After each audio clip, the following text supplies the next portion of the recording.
The morning sun cast long shadows across the courtyard of Ravenscroft Castle as King Edward III stood before the ancient stone altar in the chapel. His weathered hands trembled slightly as he gazed upon the ornate crucifix that had witnessed 3 generations of royal oaths. The weight of his decision pressed heavily upon his shoulders, yet he knew there could be no turning back from the promise he had made to God during the darkest hour of his reign. It had been exactly 1 year since the plague swept through his kingdom like the wrath of divine judgment. Villages lay abandoned, fields remained untended, and his treasury had dwindled to nearly nothing as he struggled to care for the survivors. In his desperation, Edward had fallen to his knees in this very chapel and made a solemn vow that would forever change the course of his life.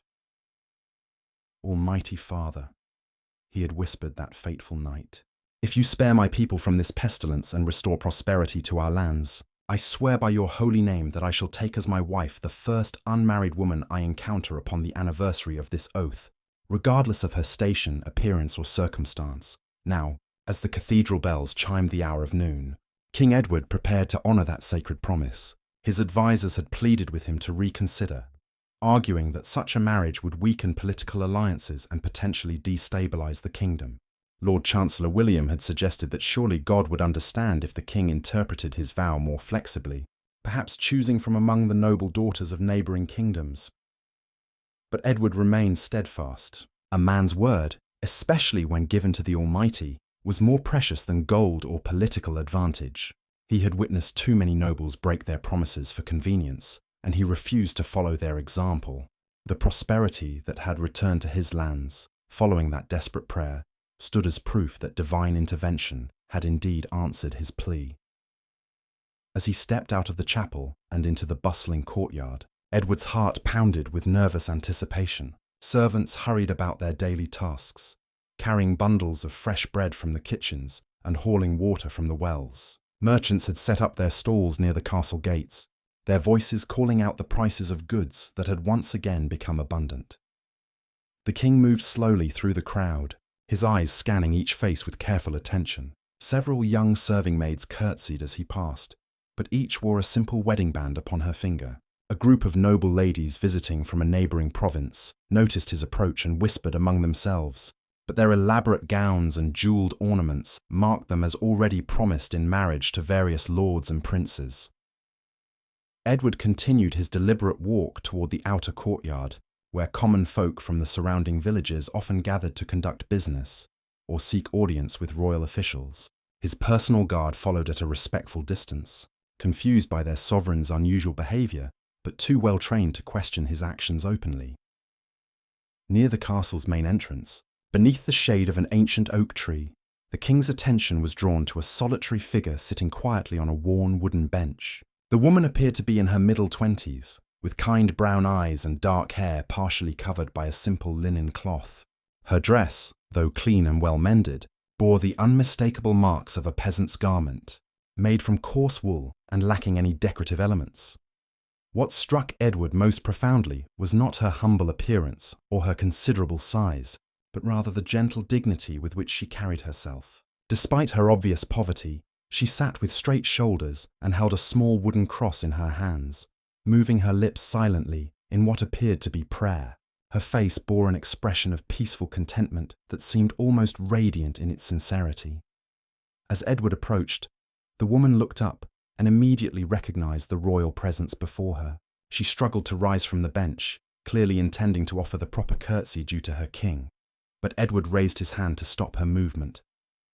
"Please, remain seated," he said gently. "I would speak with you if you would permit it."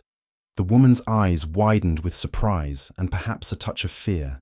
"Your Majesty, I am but a simple peasant woman. Surely there has been some mistake." "What is your name, good woman?" Edward asked, his voice carrying an unexpected warmth. "I am called Margaret, Your Majesty. Margaret of Thornfield village." Her voice trembled slightly, but she maintained steady eye contact with the king. "And are you wed, Margaret of Thornfield?" The woman shook her head, a shadow of sadness crossing her features. "No, Your Majesty. My father died when I was but 15, and I have cared for my ailing mother these past 10 years. Few men would consider a woman of my size and circumstances as a suitable wife." Edward felt his heart skip, as he realized the significance of this moment. Here, exactly 1 year after his desperate prayer, he had encountered an unmarried woman whose gentle spirit seemed to glow despite her humble station. Divine providence had led him to this precise moment, and he would not falter in honoring his sacred commitment. "Margaret of Thornfield," he said, his voice carrying the formal tone of royal proclamation, "I have come to ask for your hand in marriage." Margaret's wooden cross slipped from her trembling fingers and clattered onto the cobblestone ground. The sound seemed to echo through the courtyard like thunder, though in reality it was barely audible above the distant chatter of merchants and servants. Her brown eyes, wide with disbelief, searched the king's face for any sign that this might be some cruel jest perpetrated by the royal court. "Your Majesty," she whispered, her voice barely stronger than the autumn breeze that rustled through the oak leaves above them. "Surely you speak in riddle or test my loyalty to the crown. A king does not marry a peasant woman, especially one such as myself." Edward knelt beside the bench, bringing himself to her eye level, a gesture that caused several nearby courtiers to gasp in shock. Never had they witnessed their sovereign lower himself before a commoner, particularly not a woman of such humble birth and appearance. The king's personal guards shifted nervously, uncertain whether they should intervene in this unprecedented scene. "I speak no riddle, Margaret," Edward said solemnly. "1 year ago, when plague ravaged our kingdom and death stalked every village, I made a sacred oath before God. I promised that if he would spare my people and restore prosperity to these lands, I would take as my wife the first unmarried woman I encountered on this anniversary day." Margaret's hands flew to her mouth, stifling a sob of confusion and terror. "But your Majesty, I am not worthy of such honor. I cannot read nor write. I know nothing of courtly manners, and my appearance—" She gestured helplessly at her ample form, wrapped in the simple woolen dress that had been her finest garment. "Worthiness is not measured by the ability to read Latin texts or dance at royal banquets," Edward replied, his voice carrying a conviction that surprised even himself. "This past year, as I have traveled throughout my recovered kingdom, I have observed something precious that exists among the common folk, but seems to have vanished from my court. I have seen genuine faith, honest labor, and love that asks for nothing in return." The king reached down and retrieved Margaret's fallen cross, placing it gently back into her work-worn hands. "You were praying when I found you. In all my years ruling this realm, I have rarely witnessed such peaceful devotion, even among the highest-ranking clergy who serve in my own chapel." Margaret clutched the cross to her chest, her mind reeling with the impossibility of what she was hearing. "Your Majesty, think of your kingdom. The nobles will never accept a peasant queen. Your allies in neighboring realms will question your judgment. The people themselves may lose respect for the crown if you lower yourself to marry someone like me." Edward stood slowly, his expression growing more resolute with each passing moment. Around them, word of the extraordinary scene was beginning to spread through the courtyard. Servants had ceased their work to stare openly at their king, while visiting merchants whispered urgently among themselves. In the distance, several court officials were hurrying toward them, with expressions of barely contained panic. "Margaret," the king said, extending his hand toward her, "I have ruled this kingdom for 15 years. I have seen how political marriages built on alliances and ambition often crumble into resentment and betrayal. I have watched noble families destroy themselves through greed and pride. Perhaps it is time for something different." Before Margaret could respond, Lord Chancellor William arrived at the scene, slightly out of breath from his urgent journey across the castle grounds. Behind him followed several other high-ranking officials, including the Archbishop of Canterbury and the kingdom's most influential nobles. Their faces displayed a mixture of horror and desperate determination. "Your Majesty," Lord Chancellor William began, his voice carefully controlled despite his obvious distress. "Surely this conversation can continue in the privacy of your chambers, where matters of such importance can be discussed with proper deliberation." Edward turned to face his assembled advisors, his expression hardening into the authoritative demeanor they recognized from countless meetings of state. "There is nothing to deliberate, William. I made a sacred oath, and I intend to honor it completely." The Archbishop stepped forward, his ornate robes rustling as he moved. "My liege, perhaps there has been a misunderstanding in the interpretation of your vow. Surely God would not expect you to sacrifice the stability of your entire kingdom for the sake of rigid adherence to words spoken in a moment of desperate prayer." Archbishop, Edward replied coldly. Are you suggesting that I should break a solemn promise made before the altar of Christ? Are you advising your king to commit the sin of oath-breaking in the name of political convenience? The religious leader's face flushed with embarrassment as he realized the trap in his own words. Around the courtyard, the crowd of onlookers had grown significantly. Word was spreading rapidly throughout the castle that their king intended to marry a peasant woman, and people were abandoning their daily tasks to witness this unprecedented event. Margaret remained seated on the bench, overwhelmed by the surreal nature of her situation. This morning she had awakened in her small cottage outside Thornfield village, planning nothing more eventful than delivering fresh eggs to the castle kitchen in hopes of earning a few copper coins. Now she found herself at the centre of what appeared to be a crisis that could affect the entire kingdom. Your Majesty, she said quietly, her voice somehow carrying clearly despite the growing commotion around them. If you truly believe this is God's will, then I cannot refuse. But I beg you to consider that perhaps your oath might be fulfilled in a different manner. Edward looked at her with genuine curiosity. What do you mean? Perhaps, Margaret continued, her voice growing slightly stronger. The first unmarried woman you encountered today was meant to teach you something important, not necessarily to become your queen. Edward considered Margaret's words carefully, studying her face as she spoke. The wisdom in her suggestion impressed him, yet something deeper stirred within his heart. This was not merely about fulfilling an obligation to God. There was something about this woman's gentle spirit and quiet dignity that drew him in ways he had not experienced during his previous political marriage arrangements. Margaret, he said softly, I believe you underestimate yourself. The lesson I am meant to learn may indeed come through marriage to you, not despite it. He turned to address his gathered advisors, his voice carrying the unmistakable authority of royal command. The wedding will take place in 3 days' time. Lord Chancellor, prepare the necessary documents. Archbishop, you will perform the ceremony. The courtyard erupted in barely contained chaos. Several nobles began speaking at once, their voices rising in urgent protest. Lady Catherine of Westbridge, one of the kingdom's most influential duchesses, pushed through the crowd to confront the king directly.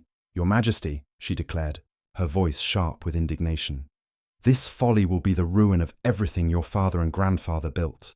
No European court will respect a king who marries beneath his station so dramatically. Our trade agreements, our military alliances, everything will crumble.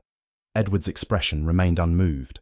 Lady Catherine, my father married for political alliance and spent 20 years in a loveless union that produced no heir except myself. My grandfather's marriage was arranged to secure borders, yet those same borders were constantly under attack throughout his reign. Perhaps it is time to try a different approach. Margaret rose slowly from the bench, her legs trembling beneath her. The weight of dozens of stairs felt crushing, and she could hear whispered comments about her appearance and unsuitability floating through the crowd. Yet something in the king's unwavering gaze gave her strength to speak. Your Majesty, she said, her voice barely audible, if this is truly your will, then I ask only for time to bid farewell to my mother and to prepare myself as best I can for duties I do not understand. The king nodded respectfully. Of course, Lord William will provide an escort to take you home safely, and ladies from the court will assist you in preparing for the ceremony. He paused, then added with unexpected gentleness, Margaret, I want you to know that this decision, while born from a sacred oath, feels increasingly right in my heart. Over the next 3 days, Ravenscroft Castle became a whirlwind of frantic activity. Seamstresses worked day and night to create a wedding gown suitable for Margaret's size, while kitchen staff prepared for a ceremony that none of them could quite believe was actually happening. Nobles from across the kingdom sent urgent messages expressing their shock and requesting private audiences with the king. Margaret spent her time in the castle's guest chambers, attended by Lady Eleanor of Fairhaven and several other court women who had been assigned to help prepare her for royal life. Initially, these ladies approached their task with barely concealed disdain, viewing it as punishment duty.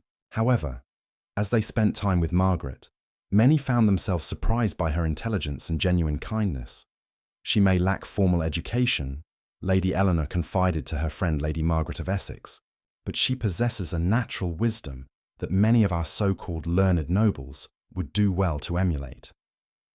During these 3 days, Margaret also spent time with the castle's head cook, learning about the dietary preferences of the royal household. Her years of managing her family's small farm had given her practical knowledge about food preparation and household management that proved surprisingly relevant to castle life, albeit on a much grander scale.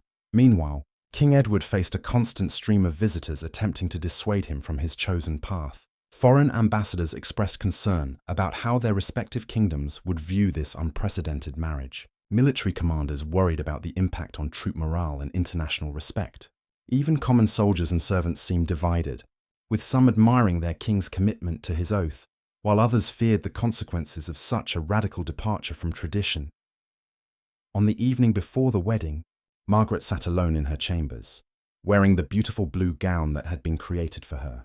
The fine silk felt strange against her skin, accustomed as she was to rough wool and linen. A soft knock at her door interrupted her contemplation. "Enter," she called softly.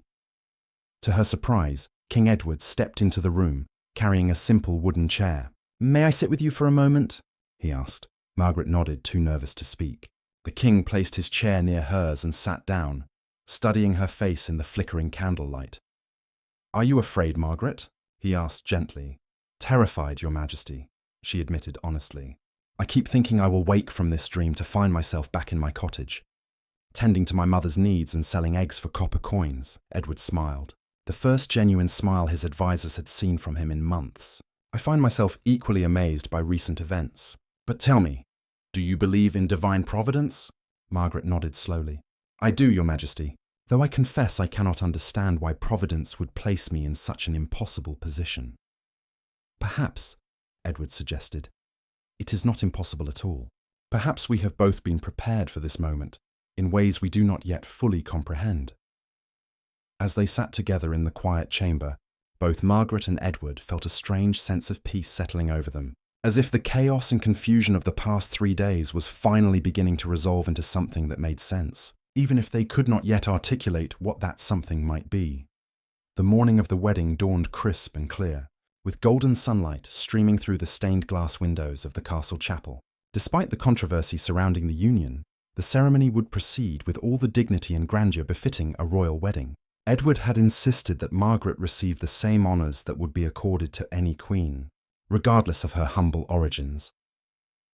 Margaret stood before a polished bronze mirror in her chambers, scarcely recognising the woman who looked back at her. The royal seamstresses had created a magnificent gown of ivory silk embroidered with golden threads, designed to flatter her figure while maintaining the elegance expected of royal attire. A delicate circlet of silver and pearls rested upon her dark hair, which had been arranged in an elaborate style she had only seen on noble ladies from afar. Lady Eleanor entered the chamber carrying a bouquet of white roses and lavender, herbs that symbolized purity and devotion. "You look beautiful, Margaret," she said sincerely. Over the past 3 days, the court lady had developed genuine affection for the peasant woman who would soon become her queen. "I feel as though I am wearing a costume for a play," Margaret replied nervously. "What if I stumble during the ceremony? What if I speak incorrectly or forget the proper responses?" "The Archbishop has coached you well," Lady Eleanor assured her. "Simply speak from your heart, as you always do. That sincerity is what drew the king to you in the first place." Meanwhile, in his own chambers, King Edward was receiving final preparations from his personal attendants. His ceremonial robes, rich purple velvet trimmed with ermine and gold, had been worn by 3 generations of kings before him. The weight of the crown jewels felt heavier than usual as his chamberlain placed them carefully upon his head. Lord Chancellor William made one final attempt to dissuade his sovereign. "Your Majesty, it is not too late to reconsider. We could arrange for Margaret to be given a title and lands as reward for her service in helping you fulfill your oath. Surely that would satisfy both divine obligation and political necessity." Edward's response was firm and final. "William, I have made my decision. Today I marry Margaret of Thornfield, and she will be crowned Queen of England. Any who cannot accept this are free to leave my court." The chapel filled slowly with an unusual mixture of attendees. The front pews held the kingdom's most powerful nobles, their faces displaying emotions ranging from resignation to barely concealed horror. Behind them sat court officials, military commanders, and wealthy merchants, all struggling to process the historic event they were witnessing. In the rear of the chapel, by special invitation from the king, sat common folk from the surrounding villages, including Margaret's elderly mother, who had been brought to the castle in a comfortable carriage. As the cathedral bells began their ceremonial toll, Margaret walked slowly down the aisle, her arm linked with that of Sir Thomas of Warwick, who had been chosen to escort her in the absence of her deceased father. Each step felt surreal, as if she were floating through a dream that might shatter at any moment. The congregation rose as she passed, and Margaret was surprised to hear murmurs of approval mixed with the expected whispers of shock. Several of the common folk in the rear pews smiled warmly at her, and she found strength in their friendly faces. King Edward waited at the altar, resplendent in his royal regalia. As Margaret approached, he stepped forward and extended his hand to her, a gesture of respect that had not been lost on the observing nobility. The symbolism was clear. He was choosing her, not merely fulfilling an obligation. Archbishop Thomas began the ancient ceremony, his voice carrying clearly through the hushed chapel. "Dearly beloved, we are gathered here in the sight of God and these witnesses to join this man and this woman in holy matrimony, which is an honourable estate instituted by God." As the familiar words washed over her, Margaret found herself focusing not on the hundreds of watching eyes, but on Edward's steady gaze. There was something in his expression that went beyond duty or divine obligation. She saw genuine warmth there, and perhaps the beginning of something deeper. When the moment came for Edward to speak his vows, his voice rang out strong and clear. "I, Edward, take thee, Margaret, to be my wedded wife, to have and to hold from this day forward, for better, for worse, for richer, for poorer, in sickness and in health, to love and to cherish, till death us do part." Margaret's voice trembled slightly as she repeated the same ancient words, but her sincerity was unmistakable. As she spoke, she felt a strange transformation occurring within herself. She was no longer simply Margaret the peasant woman. She was becoming someone new, someone she did not yet fully understand. The exchange of rings followed, simple gold bands that would bind them before God and man. When the Archbishop finally pronounced them husband and wife, Edward lifted Margaret's veil and kissed her gently, a kiss that held promise of respect and growing affection. "I present to you," the Archbishop announced, "King Edward and Queen Margaret of England." The chapel erupted in a mixture of applause, gasps, and uncertain murmurs. Margaret had become the most unlikely queen in English history, and everyone present knew they had witnessed something that would be remembered for generations to come. As the royal couple processed back down the aisle, Margaret caught sight of her mother's tear-streaked face in the rear pew. The elderly woman's expression held pride, wonder, and perhaps a touch of fear for what lay ahead for her beloved daughter. Outside the chapel, bells rang throughout the kingdom, announcing that England had a new queen. What none of them could have predicted was how profoundly this peasant woman would transform not only the royal court, but the very nature of the monarchy itself. 6 months had passed since the wedding that shocked all of Europe, and Ravenscroft Castle had undergone changes that no one could have anticipated. Queen Margaret moved through the great hall with a grace that seemed to come naturally. Despite her lack of formal training in courtly manners, she had not become thinner as many had expected, nor had she attempted to transform herself into a conventional beauty. Instead, she had grown into her role as queen by remaining authentically herself. The most remarkable change was not in Margaret's appearance, but in the atmosphere of the court itself. Where once there had been constant political maneuvering and whispered conspiracies, a sense of genuine purpose had emerged. The new queen had established daily audiences where common folk could bring their concerns directly to the crown, something that had not occurred in living memory. King Edward stood at his chamber window, watching as Margaret sat beneath the oak tree where he had first proposed to her. She was surrounded by a group of village children, teaching them letters by drawing in the dirt with a stick. Her own rapid mastery of reading and writing had surprised everyone, including the scholarly monks who had been assigned as her tutors. "Your Majesty," Lord Chancellor William entered the chamber carrying a collection of documents. "The ambassadors from France and Spain have requested audiences regarding the trade agreements we discussed." Edward turned from the window, noting the subtle change in his advisor's tone. Where once William had spoken with barely concealed disapproval when discussing Margaret, now there was something approaching respect. "What is their specific concern?" "They wish to renegotiate terms," William replied. "It seems that Queen Margaret's policies regarding fair treatment of common merchants have impressed their own trading guilds. They are offering more favorable conditions than we have seen in decades.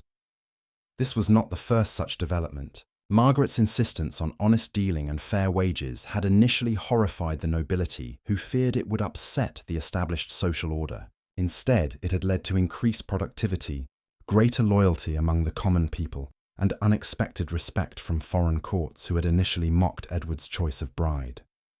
In the great hall below, Margaret was meeting with the castle's head seamstress about establishing a workshop where village women could learn skilled trades. The Queen had discovered that many families struggled to survive on farming alone, especially during harsh winters or poor harvest years.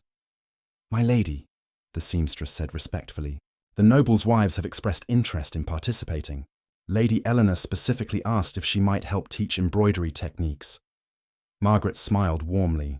Of course, when people work together toward common goals, the boundaries between high and low birth become less important. This philosophy had gradually won over many who had initially opposed her elevation to the throne. Margaret's genuine care for others, combined with practical wisdom gained from years of managing household struggles, had proven surprisingly effective in addressing problems that had long plagued the kingdom. That evening, as had become their custom, Edward and Margaret dined together privately in their chambers. The intimate conversations they shared had deepened their bond beyond what either had expected when they first met beneath the oak tree. "The Bishop of Winchester sent word today," Edward mentioned as they shared a simple meal of bread, cheese and wine. "He wishes to discuss your proposal for establishing schools in rural villages." Margaret's eyes lit up with enthusiasm. "Truly? I had feared he would consider it too radical a departure from tradition." "Many things that once seemed radical have proven their worth over these past months," Edward replied thoughtfully. "I find myself wondering if my sacred oath was not merely about honoring a promise to God, but about opening my eyes to wisdom I had been too proud to see." Margaret reached across the table and took his hand, a gesture that had become natural between them. "Perhaps both of us have learned that worth cannot be measured by birth or appearance, but by the content of one's character and the sincerity of one's heart." As they talked into the evening, both reflected on the journey that had brought them to this unexpected happiness. The political marriages Edward had been expected to make would have brought temporary alliances and probable misery. Instead, his union with Margaret had brought something far more valuable: a partnership based on mutual respect, shared values, and growing love. The kingdom had not collapsed as the nobles had predicted. Foreign courts had not withdrawn their recognition. Instead, England had gained a reputation for fairness and innovative governance that attracted positive attention throughout Europe. Trade had increased, internal conflicts had decreased, and there was a sense of optimism that had been missing for years. Late that night, as Margaret sat by the window brushing her hair, she reflected on the strange path that had led her from a humble cottage to the throne of England. She had not become queen despite her humble origins and unconventional appearance, but perhaps because of the character these circumstances had helped to form. Edward joined her at the window, looking out over the moonlit kingdom they now ruled together. "Do you ever regret the life you left behind?" he asked gently. Margaret considered the question seriously before answering. "I miss the simplicity sometimes, and I worry constantly about making mistakes that could harm the people. But I cannot regret a path that has allowed me to help so many, or a marriage that has brought such unexpected joy." As they prepared for sleep, both Edward and Margaret understood that their story had become something far greater than either had imagined possible. They had discovered that true nobility came not from bloodlines or titles, but from dedication to serving others with wisdom, compassion, and integrity. The sacred oath that had brought them together had indeed been honored, but in ways that transcended the simple fulfillment of a promise. It had become the foundation for a reign that would be remembered not for its conventional power, but for its revolutionary compassion